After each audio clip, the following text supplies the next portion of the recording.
Je m'appelle Nicole Ladron de Guevara Pena. J'ai 18 ans et je suis arrivée ici en 2001. Je suis originaire du Pérou. Je m'appelle Nathalie Ibanez, j'ai 17 ans, je suis arrivée au Canada en 2010. Mon nom est Luisa, je viens de la Roumanie, j'ai 19 ans, puis je suis arrivée ici en 2011. Donc, je m'appelle Daniela, j'ai 19 ans, je viens de la Colombie et je suis arrivée ici en 2003. Je pense que le choc était vraiment difficile parce que j'étais dans une étape de ma vie où j'avais comme déjà fait un peu comme ma personnalité, j'étais en train de la build up, j'étais en train d'essayer de me trouver un peu comme personne. Puis le fait que j'ai dû délaisser mon pays aussi tôt, mais en même temps aussi tard, ça a vraiment fait en sorte que j'étais comme un pied dans un pays puis un pied dans l'autre.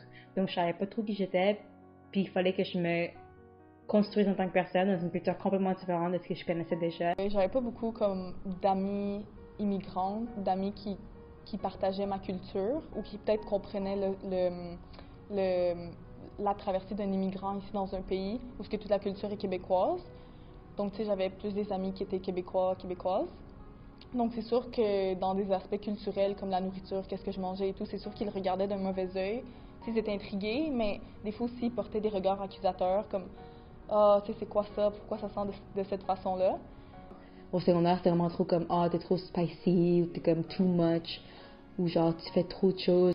Je dirais que c'était un peu difficile parce que c'est sûr que je voulais toujours garder les mêmes coutumes que j'avais quand j'étais en Roumanie, puis je voulais montrer à mes parents que je suis toujours la même fille roumaine, mais en même temps, je me sentais un peu embarrassée d'être roumaine quand je sortais avec mes amis puis j'allais à l'école. J'avais vraiment comme deux moments où est-ce que je changeais qui j'étais un peu, disons. Quand j'allais à l'école, c'était vraiment comme une partie de moi plus québécoise. Et quand j'arrivais à la maison, c'était vraiment une vie colombienne, si on peut dire ça comme ça, que je vivais. Ma mère m'a toujours dit, quand tu es dans ma maison, tu es en Colombie. Quand tu sors de ma maison, tu es au Québec. Ça a juste mis en enjeu dans le fait que je savais pas j'étais qui. Je savais pas est-ce que maintenant je suis juste une Canadienne qui avant était roumaine ou je suis toujours restée la roumaine qui avait appris des autres coutumes canadiennes. Je voulais fit in, puis je voulais être comme les autres. Mais en même temps, je me sentais trop bizarre de laisser qui j'étais de côté pour les autres. Puis ce que j'avais de particulier, c'était vraiment juste pour moi. Puis ça me donnait comme quelque chose de spécial, juste pour moi. Donc je pense que c'est à ce moment-là que je me suis dit comme waouh, genre, je suis comme trop colombienne pour commencer à jouer à ce jeu-là. Secondaire 1, c'était la première fois où je suis retournée dans mon pays après avoir immigré. C'était la première fois que je suis retournée dans mon pays. Puis quand je suis retournée, je me suis rendu compte qu'en même temps, j'étais complètement différente. Puis je n'étais plus vraiment in avec ma famille. Puis mes valeurs avaient changé. Puis tout ce que je pensais sur le monde avait changé. Puis on avait des conversations. Puis finalement, c'était comme un peu bizarre entre ma famille et moi parce que on n'avait plus les mêmes expériences. Puis on n'avait plus grandi avec les mêmes choses. Donc Je suis pas retournée beaucoup de fois, mais la dernière fois que je suis retournée, ils ont vraiment vu que pas que j'appartenais pas à la culture péruvienne, mais que j'avais pas grandi et que j'étais pas à leur image. Je suis canadienne, c'est sûr que je connais pas, je suis plus roumaine. Pour eux, j'avais déjà oublié c'était quoi être roumaine. Tu sais, ça me faisait un peu dire oui, mais je suis péruvienne, tu sais, je suis pareille à vous.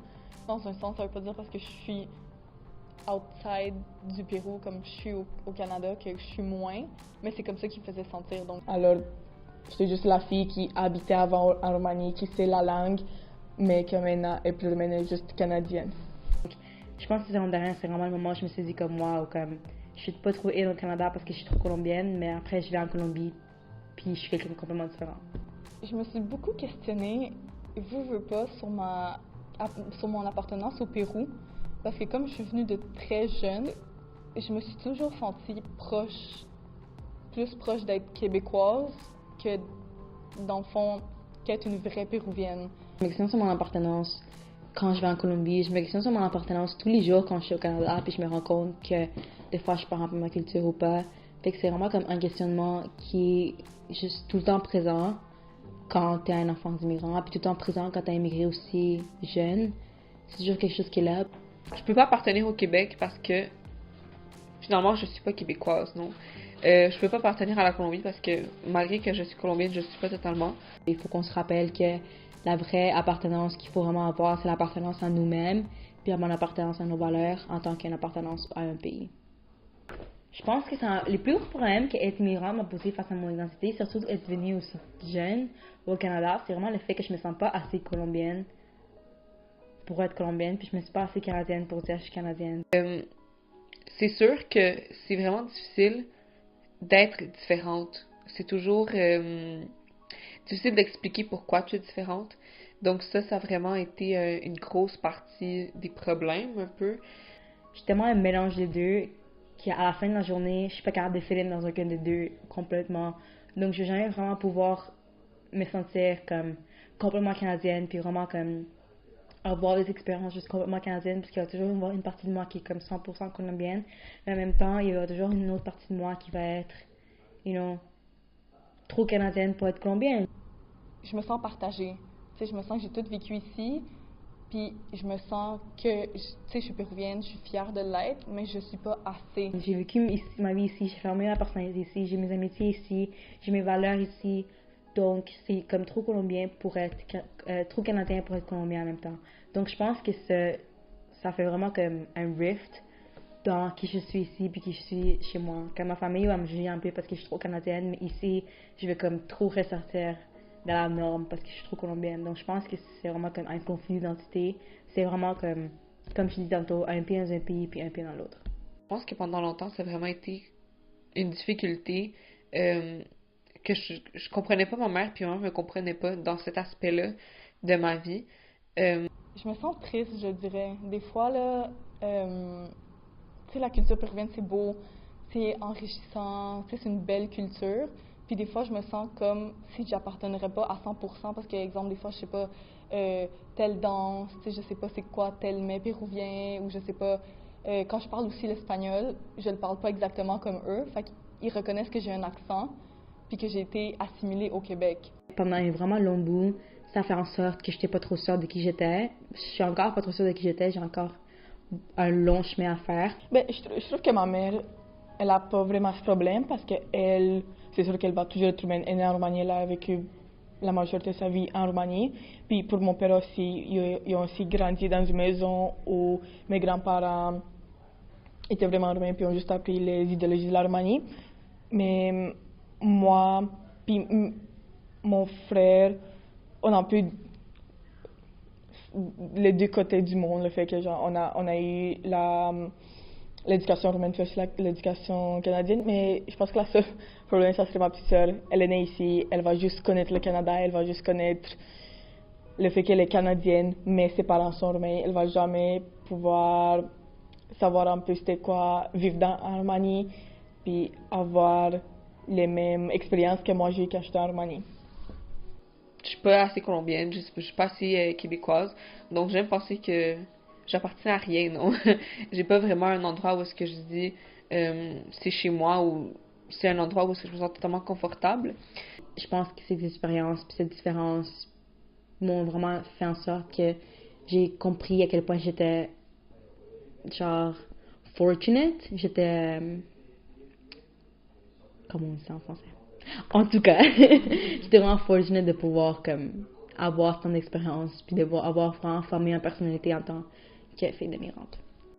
Je pense que être immigrante, c'est quelque chose qui m'appartient, et donc ça fait partie de ma vie. C'est sûr que ça me rajoute des difficultés, mais je sens pas que c'est un rajout parce que c'est ma vie. Ben, je me dis que dans le fond, je suis pas la seule. Je parle autant avec mes parents. C'est vraiment bon de parler avec ses parents dans des choses comme ça parce que mes parents vont toujours être comme le lien qui me rapproche toujours à la Colombie puis toujours à mon pays, peu importe qu'est-ce qui se passe, peu importe comment je me sens.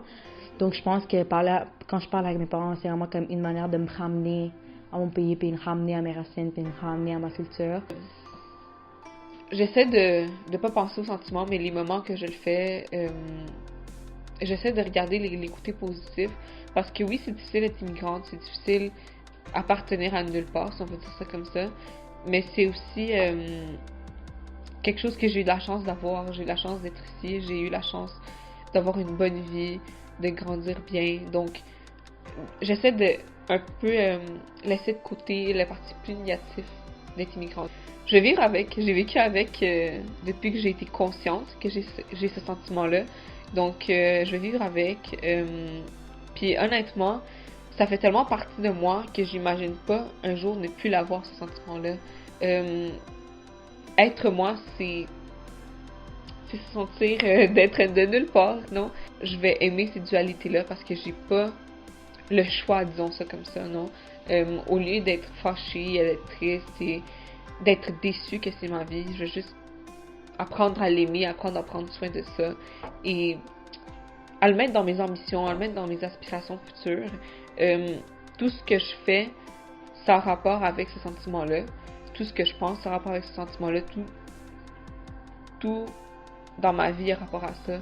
Donc, mon seul choix, c'est de l'aimer, c'est de l'apporter dans ma vie.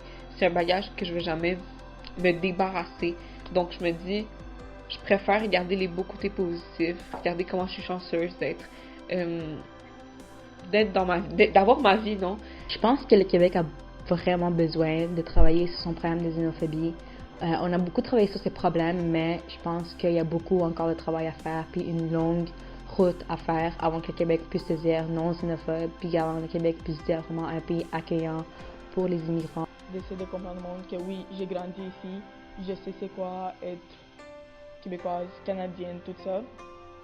Alors, juste peut-être éduquer les autres, puis pouvoir leur expliquer comme un peu ma vie, puis le fait que oui, je suis toujours une immigrante, mais ça veut pas dire que je suis pas comme tout le monde québécois. Qu'on arrête les ententes envers moi, non? Parce que oui, je suis un peu québécoise, oui, je suis très colombienne, mais ma vie est influencée par ces deux parties-là, pas seulement dans une ou l'autre, non? Donc, ce que je vais faire va jamais remplir les attentes culturelles de d'autres personnes,